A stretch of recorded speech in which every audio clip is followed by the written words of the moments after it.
yang pendek di belakang. Pendek yang di belakang. Wewe, mundur wewe, belum. Jen mundur Jen. Peteng ya. Mundur we. Jawan, balik ini.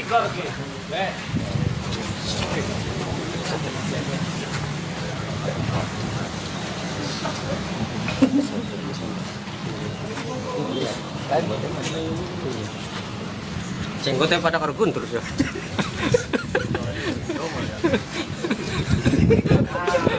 Yang terjadi pada hari Senin tanggal 4 Maret 2024 di Desa Kenajar, Kecamatan Sukabiwang, Kabupaten Indramayu,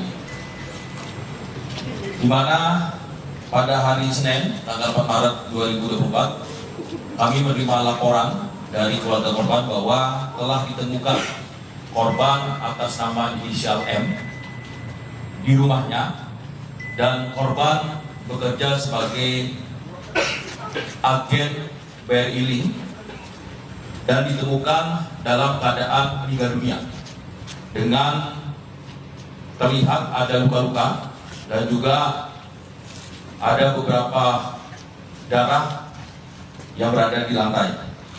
Dan selanjutnya petugas kami mendatangi TKP untuk melakukan olah TKP, dan dari olah TKP terlihat bahwa kondisi korban sudah keadaan meninggal dunia pada posisi tergeletak dengan bersimbah darah, dan juga ada dugaan beberapa barang yang hilang, yaitu uang, handphone, dan juga DVR. Dan selanjutnya kami mencoba untuk mengidentifikasi pelaku dari peristiwa ini dengan mengumpulkan alat bukti dan tentunya juga barang bukti yang kami temukan pada saat melaksanakan olah TKP. Selanjutnya kami menemukan satu CCTV yang memperlihatkan sesosok seorang pria, ini kita bisa tunjukkan, yang pada kurang lebih pukul 8.30 ini memasuki rumah korban. Di sini kita bisa lihat bahwa pakaian yang digunakan berupa kaos warna gelap dan juga celana warna gelap. Di sini kita bisa melihat bahwa ada satu sosok seorang pria.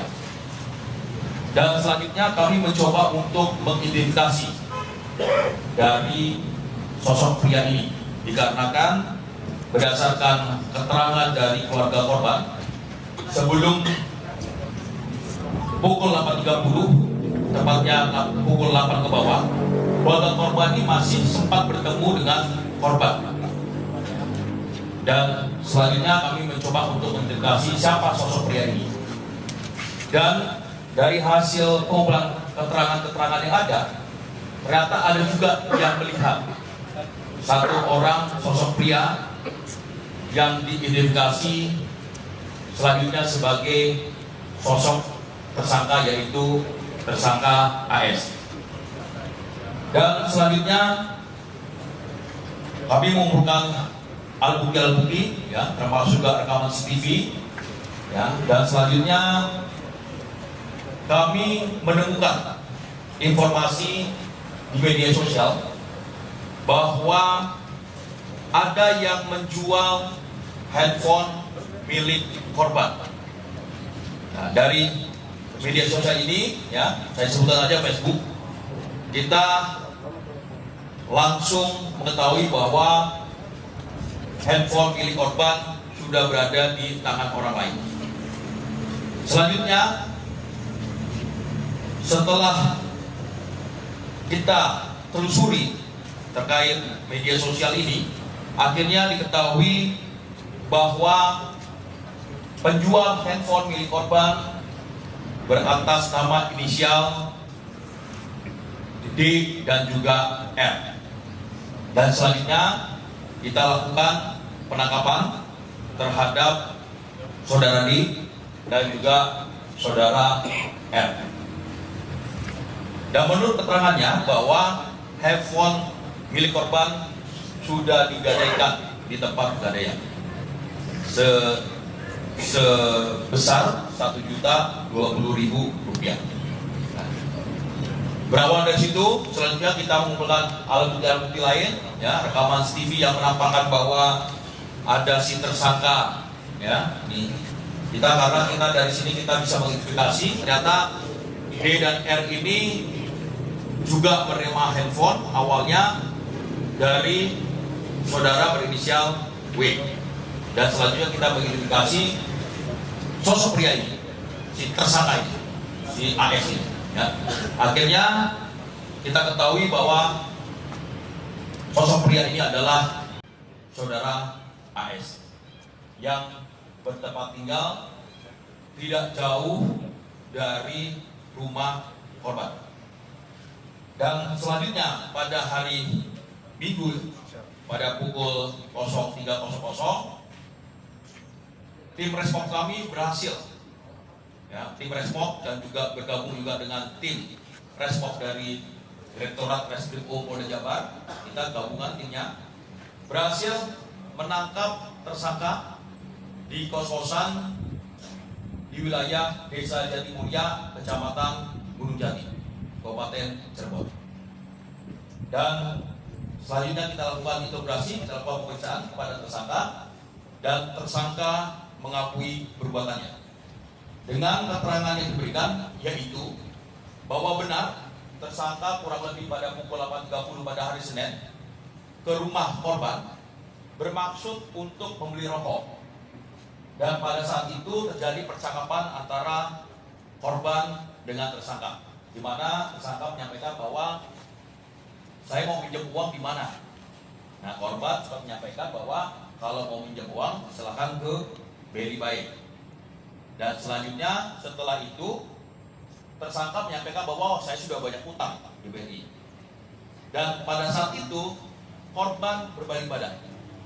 Menurut keterangan dari tersangka, secara spontanitas tersangka mengambil kain yang berada di dekat tersangka, dan selanjutnya berusaha untuk mencekik dari si korban. Nah, tujuannya adalah mencekik lehernya, namun yang terikat adalah mulutnya pada saat itu. Dan pada saat itu juga korban sempat melakukan perlawanan. Akhirnya korban didorong ke bawah, ke lantai, dan kepalanya dibenturkan oleh tersangka pada kondisi terlungkup. Selanjutnya, karena korban juga masih berusaha untuk melakukan perlawanan, akhirnya sempat posisinya korban itu berada tengkurap, ya, berbalik badan, namun terus dibenturkan kepalanya oleh si tersangka, sehingga akhirnya korban sudah tidak lagi bernyawa. Setelah mengeksekusi dari si korban, selanjutnya tersangka mengambil plastik. Plastik tersebut digunakan di kedua tangannya. Ya. Selanjutnya menutup rolling door, mengambil uang milik korban senilai Rp12.800.000, mengambil handphone korban, dan juga merusak DVR. DVR ini adalah alat untuk rekaman CCTV. Ya, ini dirusak, dibawa, diambil sama dia. Dan selanjutnya tersangka keluar dari rumah korban dalam posisi berada keluar dari pintu belakang. Dan tersangka sebelumnya juga menutup pintu rolling door rumah korban. Selanjutnya tersangka menuju ke rumahnya, mandi, berganti pakaian, dan mengambil sebuah tas ransel hitam. Ya. Ini tas ransel hitam berada di gudang milik tersangka, diambil di rumahnya. Diambil barang-barang tadi sudah tersebut, dimasukkan ke dalam tas, dan selanjutnya tersangka bertemu dengan istrinya dan menyampaikan bahwa tersangka akan pergi ke Subang. Dan selanjutnya tersangka menggunakan ojek sampai ke Jalan Pantura dan selanjutnya berangkat menggunakan bus menuju ke daerah Kedau dan baru menuju ke kos-kosannya. Sampai di kos-kosannya baru tersangka menjual handphone milik korban kepada saudara W, sehingga akhirnya berpindah tangan sampai dengan ke saudara D dan juga saudara R, dan juga akhirnya keterlibatan saudara D dan R dalam kasus penadahilan.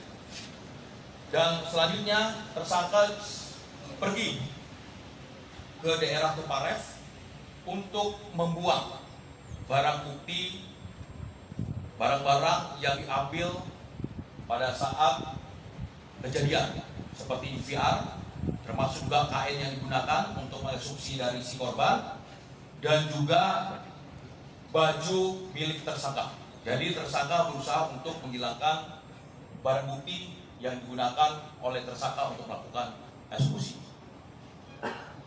Dan selanjutnya dia kembali ke kos-kosan tersangka sampai dengan akhirnya tersangka ditangkap oleh personil gabungan dari unit Resmob Satreskrim Polres Indramayu dan juga Resmob dari Direktorat Reskrimum Polda Jawa Barat.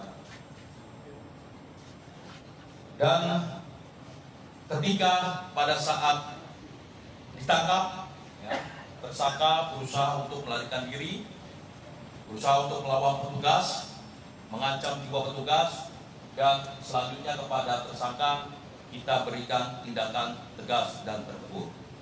Dari hasil interogasi kepada tersangka, motif dari tersangka melakukan pembunuhan dikarenakan ingin menguasai barang milik korban, karena tersangka, menurut keterangan tersangka, tidak memiliki pekerjaan dan juga terlilit hutang, hingga akhirnya melakukan aksi itu.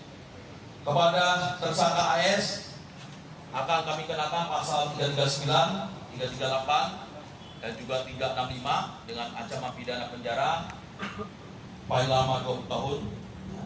Dan juga kepada para penada handphone dari milik korban, ya, saudara W, saudara D, saudara R, kita akan kenakan pasal 480 KUHP, junto pasal 55 KUHP dengan ancaman pidana penjara paling lama 4 tahun penjara. Demikian rekan-rekan yang bisa kami sampaikan. Terima kasih.